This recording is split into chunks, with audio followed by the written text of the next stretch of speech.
నమస్కారం. నిన్న రోజున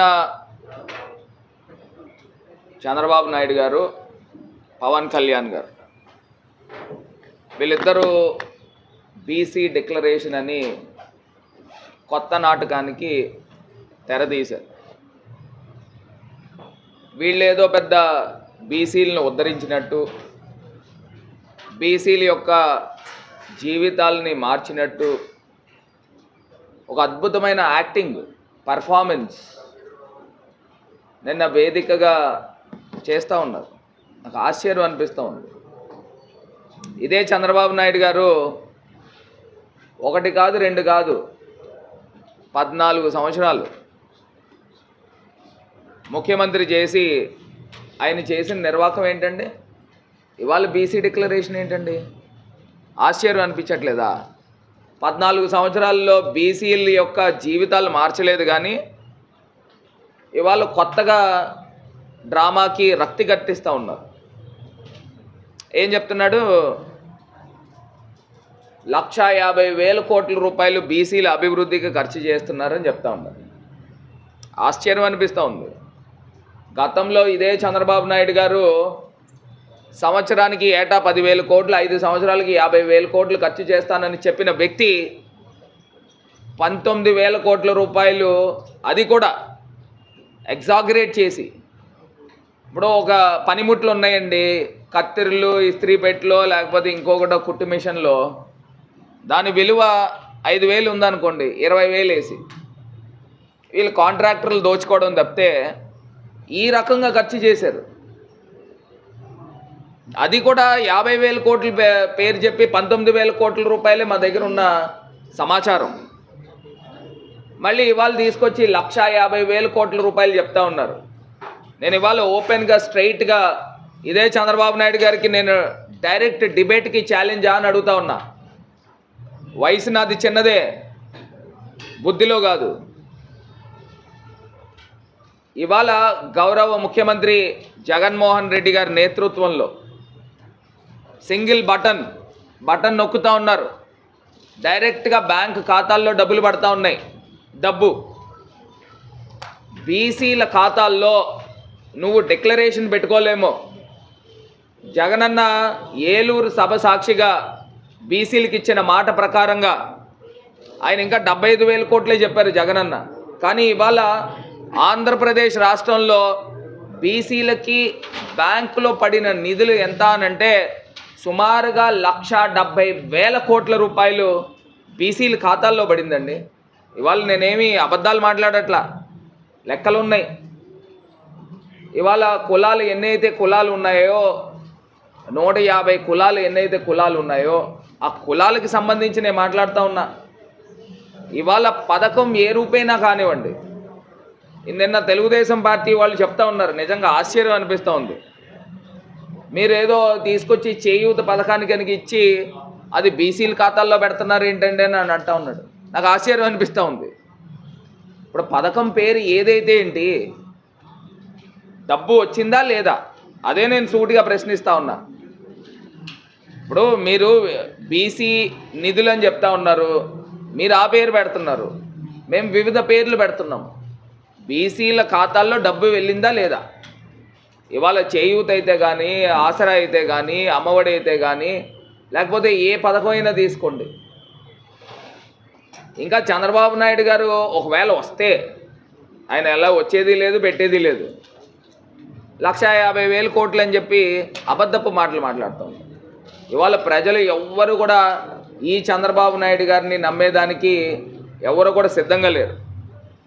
ఇప్పుడు నేను ఒకటే చెప్తా ఉన్నానండి, ఇదే చంద్రబాబు నాయుడు గారు మొన్న 95 సీట్లు ప్రకటించారు. ఆ 95 సీట్లలో 95 అన్న 95 సీట్లలో కేవలం 18 మందికే ఆయన బీసీలకు సీట్లు ఇచ్చాడు. మరి ఇదేనా తెలుగుదేశం పార్టీ? బీసీలు డిఎన్ఏ తెలుగుదేశం పార్టీ అని చెప్తా ఉన్నాడు. మరి ఇదేనా? ఇది మోసం కాదా? 3% ఉన్న కమ్మ సామాజిక వర్గం, మీ సామాజిక వర్గం 30 సీట్లు ఇచ్చావే, 21 సీట్లు ఇచ్చావే. మరి దాన్ని ఏమంటారు? 55 నుంచి 60% ఉన్న బీసీలకి 18 సీట్లా? 3% ఉన్న మీ సామాజిక వర్గానికి 21 సీట్లా? దీన్నేనా సామాజిక న్యాయం అంటే? దీన్నేనా బీసీలు డిఎన్ఏ తెలుగుదేశం అని చెప్తా ఉన్నావు? ఇదేనా? సాటి బీసీగా నేను అడుగుతా ఉన్నా.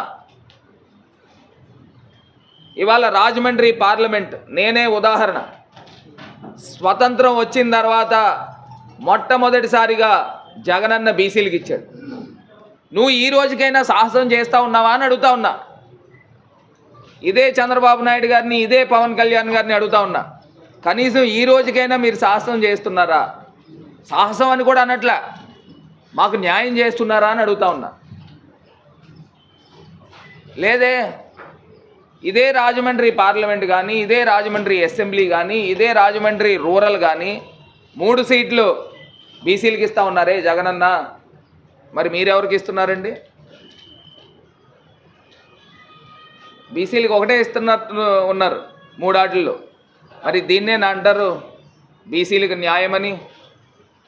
ఇవాళ చంద్రబాబు నాయుడు గారికి కానీ, పవన్ కళ్యాణ్ గారికి కానీ ఓపెన్ ఛాలెంజ్ చేస్తూ ఉన్నా.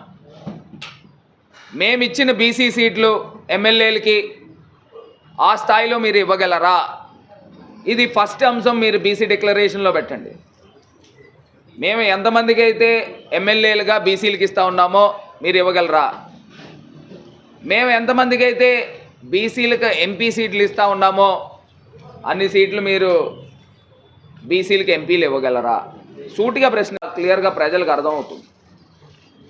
ఇది కాకుండా రెండో అంశం దగ్గరకు వస్తే, మరి చంద్రబాబు నాయుడు గారికి 42 ఇయర్స్ ఇండస్ట్రీ అని చెప్తా ఉన్నాడు నేను స్టేజ్ పైన.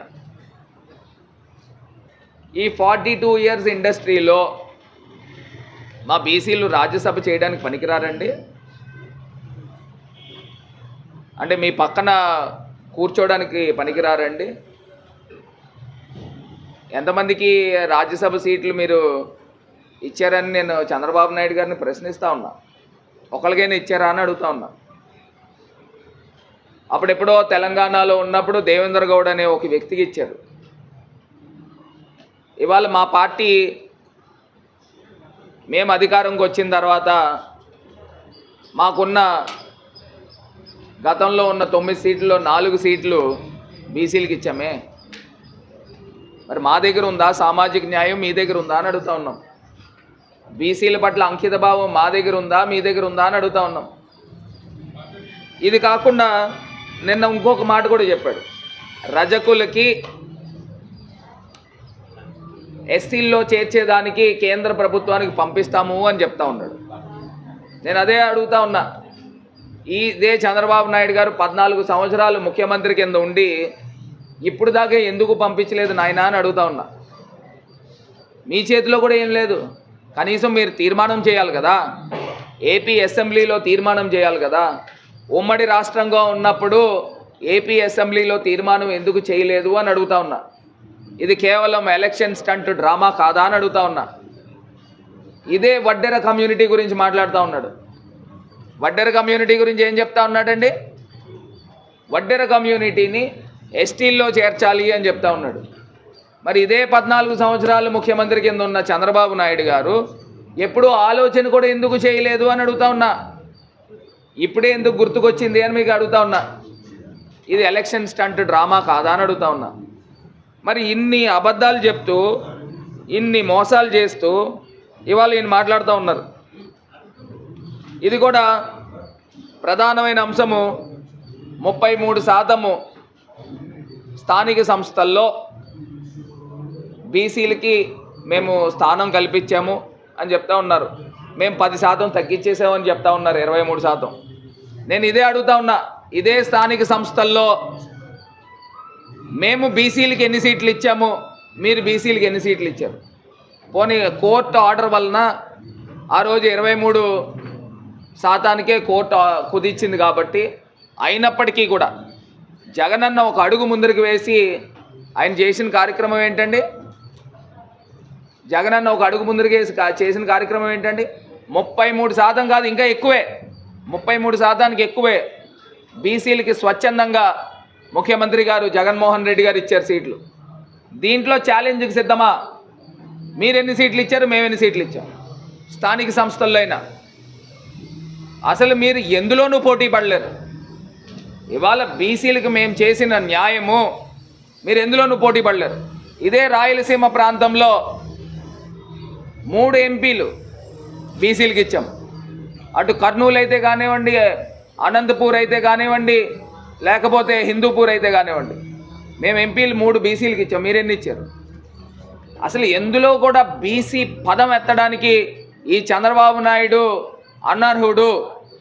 నేను ఇవాళ సూటిగా చెప్తా ఉన్నా. ఏమంటే నాకు ఒకటి అర్థం కాల, మా పిల్లలు ఉద్యోగాలు చేయకూడదా? మా పిల్లలు పెద్ద చదువులు చదవకూడదా? ఇంకా కుల వృత్తుల్లోనే ఉండి ఇస్త్రీలు చేసుకోవాలా? ఇంకా కుల వృత్తుల్లోనే ఉండి తాటి చెట్లు ఎక్కి కళ్ళు తీసుకోవాలా? ఇంకా కుల వృత్తుల్లోనే ఉండి బర్రెల్ని గొర్రెల్ని మేపుకోవాలా? మీకు ఇప్పటికి తీసుకొచ్చి చెప్పులు కుట్టించి మీకు చెప్పుల కింద మేము కూర్చోవాలా? మా పిల్లలు చదువుకోకూడదా? ఇవాళ జగనన్న విద్యా వ్యవస్థలో ఒక సమూలమైన మార్పులు తీసుకొచ్చారు, రిఫార్మ్స్ తీసుకొచ్చారు. ఈ డబ్బు మా బీసీలకు కానీ బడుగు బలహీన వర్గాలకు కానీ డైరెక్ట్గా బ్యాంక్ ట్రాన్స్ఫర్ చేస్తే మాకు తెలుసు, మేము మా పిల్లలకి ఏం చేయించుకోవాలా, మేము ఏం వ్యాపారాలు చేయాలా, మేము కూడా సమాజంలో స్థాపనకి ఏ రకంగా ఉండాలో మాకు తెలుసు. ఈ చంద్రబాబు నాయుడు గారు మాకేం చెప్పక్కర్లా. అంటే ఈయన ఒకవేళ ముఖ్యమంత్రి అయితే చేసే కార్యక్రమం ఏంటంటే మళ్ళీ మేము కుల వృత్తులే చేసుకోవాలి, అంటే కళ్ళు తీసేవాడు కళ్ళే తీయాలి, చెప్పులు కుట్టేవాడు చెప్పులే కుట్టుకోవాలి, కుండలు తయారు చేసేవాడు కుండలే చేయాలి. అంటే ఈ రకమైన పెత్తందారీ మనస్తత్వం. మరి దీన్ని పెత్తందారీ కాకపోతే ఏమంటారండి? చంద్రబాబు నాయుడు గారు మొన్నటిదాకా ముఖ్యమంత్రి కింద ఉన్నప్పుడు ఇదే కత్తిర్లు, ఇదే ఇస్త్రీ పెట్టెలు, ఇదే కుట్టు మిషన్లు ఇచ్చి మీరు కుల వృత్తుల్లోనే ఉండండి, మీరు మాకు ఎప్పుడు పాలేరుతనం చేయండి అనే మనస్తత్వం చంద్రబాబు నాయుడు గారికి ఉంది కాబట్టి అయ్యే ఇచ్చాడు. ఇవాళ జగనన్న డైరెక్ట్గా డబ్బు ఇస్తూ ఉన్నాడు. ఆ డబ్బుతో ఏం చేస్తూ ఉన్నామండి? మాకు నచ్చింది, మాకు తోచిన వ్యాపారాలు మేము చేస్తూ ఉన్నాం. మేము చేసుకుని మేము కూడా అన్ని కులాలతో పాటు అగ్రవర్ణాల కులాలతో పాటు మేము కూడా పైకి రావాలని కోరుకుంటా ఉన్నాం. అందులో తప్పే ఉందా అని అడుగుతా ఉన్నా. ఇవాళ జగనన్న సుమారుగా 1,70,000 కోట్ల రూపాయలు సబ్జెక్ట్ టు కరెక్షన్, 2-3 కోట్లు అటు ఇట్లో ఉంటే ఉండొచ్చు కాక, సబ్జెక్ట్ టు కరెక్షన్ 1,70,000 కోట్ల రూపాయలు ఇవాళ బీసీల అక్క చెల్లెమ్మల ఖాతాల్లోకి జగనన్న డబ్బు పంపించాడు. నువ్వు డిక్లరేషన్ పెట్టుకోవాలా, రాబోయే 5 సంవత్సరాల్లో డిక్లరేషన్ పెట్టుకుని 1,50,000 కోట్ల రూపాయలు, ఇంకా జగనన్న కన్నా తక్కువే ఇచ్చిన డబ్బులు కరోనా ఉన్నప్పటికీ కూడా ఇవాళ ముఖ్యమంత్రి గారు అందించారు. మరి జగనన్న గొప్పవాడు కాదా? నువ్వు పవన్ కళ్యాణ్ గారు కలిసి మీరు చేసేది ఏంటండి? ఇవాళ నీ కళ్ళబుల్లి మాటలు, నువ్వు చెప్పే మాటలు ఇవాళ ప్రజలు వినడానికి ఎవరు సిద్ధంగా లేరు. డ్వాక్రా రుణమాఫీ అన్నావు, చేసావా? మోసం చేసావు కదా, మహిళలు మోసం చేసావు. రైతు రుణమాఫీ అన్నావు, రైతులను మోసం చేయలేదా? మోసం చేసావు. యువత, మాలాంటి యువకులందరినీ కూడా నెట్ట నిలువునా మోసం చేసావు. నువ్వు చెప్పిన డైలాగ్